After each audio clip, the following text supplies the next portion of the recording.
समाज सिबियारि सानमनजय बसुमतारीनि बाखनायथाव खामानि। क'क्राझार जिल्ला देबोरगाव बियाबनि बिसमुरि प्राइमारिनि समाज सिबियारि सानमनजय बसुमतारी, जायखौ बुग्ला मुङै मिन्थियो, बिथांनि मोनसे बाखनायथाव हाबा मावनाय।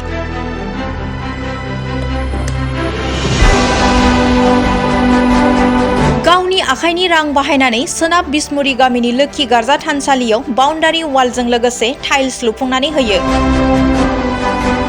लोक्षि गार्जा थानसालिखौ बेखेवना होनो बिटिसिनि मावफुं सोद्रोमा प्रकाश बसुमतारीखौ हांख्रायनानै लाबोना बेखेवहोनाय जायो। ओनसोलनि रायजो राजाफोरा दानहोगिरि आरो बेखेवगिरिखौ गोजोननायजों साबायखर होयो।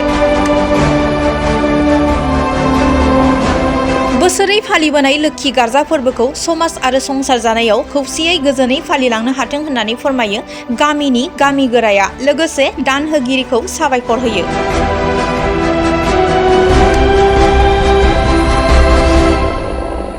बिसमुरि गामिनि रायजो राजा बिथांमोन आरो जोंनिनो दिनै नैबे जोंनि बाथौ मन्दिर थानसालिखौ लुफुंनानै होफैनाय बिथां सनमनजय बसुमतारी बिथांनिसिम जोङो रोजा रोजा साबायखर थाबाय आरो जेब्लाबो जोंखौ बेफोरबायदिनो मोजां खामानि मावफुंनानै रायजो राजाजों मोजां मोनजानाय हाबा मावोबा जों थोजासे बिथांनो आशीर्बादखौ आं बावबाय। आं एसेखिनिखौनो बुंनानै थांनानै थानाय जिउआव बेसेबां धोरोमनि गोनांथि दं, जोंनि बाथौआनो गुदि आरो बाथौखौ जोङो जेब्लाबो जोंनि फिसा फिसौआ जेब्लाबो सोलोंनानै लानो हाथों आरो जोङो फिसा फिसौनि जोबजासे इयुन जोलैया जोंनि रोंनानै थाथों, आं बेखौनो बुंनानै दोनथ'नाय जाबाय।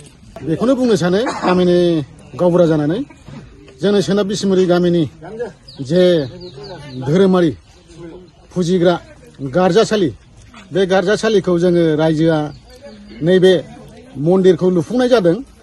बिनि उनावहाय बाउन्डारि वाल आरो नैबे फ्ल'र, बे फ्ल'रखौ टाइल्स आरो बाउन्डारि वाल होनानै होदों बिथां सनमनजय बसुमतारी बिथाङा।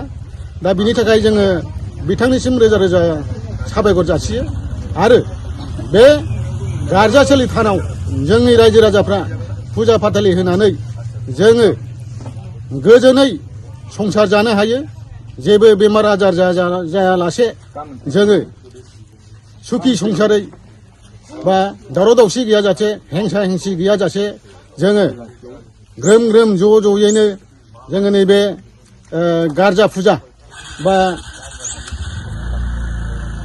लोक्षि गार्जा फुजा होनानै जोङो रायजोआ बोसोरे होबाय थानाय जायो। बेखौनो आङो बे गार्जासालिखौ मावफुंनानै होफैनायनि थाखाय बिथां सनमनजय बसुमतारीनिसिम रोजा रोजा साबायखर बावहरो आरो लोगोसे दिनैहाय बे हाबाफारियावनो नुजाफैनो हानाय जोंनि ससियेल वेलफेयारनि EM मानगोनां प्रकाश बसुमतारी साराबो बेवहाय बाहागो लाफैनो हादों। बिनि थाखायनो बिथांखौबो गामिनि जानानै साबायखर बावनाय थाबाय। लोगोसे जा मेलेगा बसुमतारी बिथांनिसिमबो दिनैहाय बे हाबाफारियाव नुजानानै